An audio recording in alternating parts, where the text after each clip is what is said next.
Cheerio. So there's a little bit of breaking news from that Tennessee tramp, Laken Snelling. Remember, she's the former University of Kentucky cheerleader who decided to give birth and wrap the baby in a towel and then put it in a trash can and then put it into her closet. And most pregnant women I know do not do that.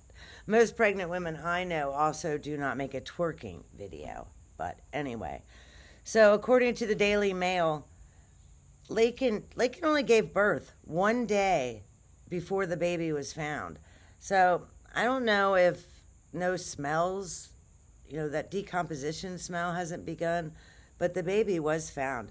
I saw a photo of her today in her cheerleading outfit. So she's one of these cheerleaders that does all the flips. They had a name for it. Maybe the stunt team or something. But, impressive, tough stuff. She clearly looks pregnant. I looked pregnant. You have different kind of pregnancy.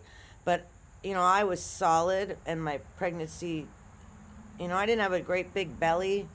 I didn't gain a lot of weight either. But I'm sorry, I got lost on that tangent. But she clearly looks pregnant. Now her thighs are a little bit thick, and I didn't think her thighs looked as thick in the other photos. Anyway, apparently, so she's arrested. The police take her to the hospital, and she tells the hospital staff that she heard a whimper from the baby. She gave birth, obviously. There's nothing in the article about the umbilical cord.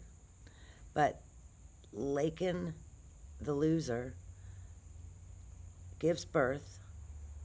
She does hear a whimper, and then she rolled on top of the baby to comfort herself.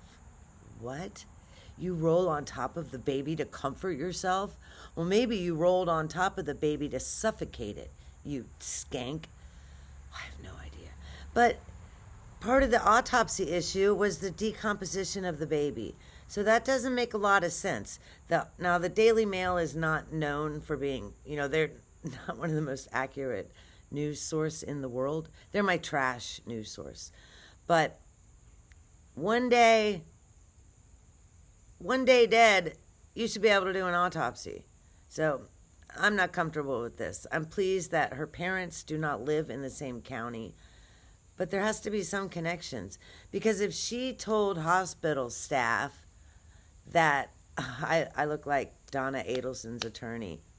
If she told hospital staff that she heard a whimper, then the baby was alive. And no issue, first-degree charges.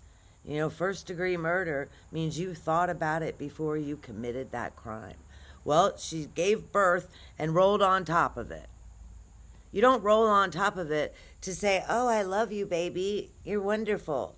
You roll on top of it to suffocate it. And I still want to know what happened to the umbilical cord. Okay, if you're still watching, I am shocked. Have a great day. God bless you. God bless this America. Toodaloo and bonjour.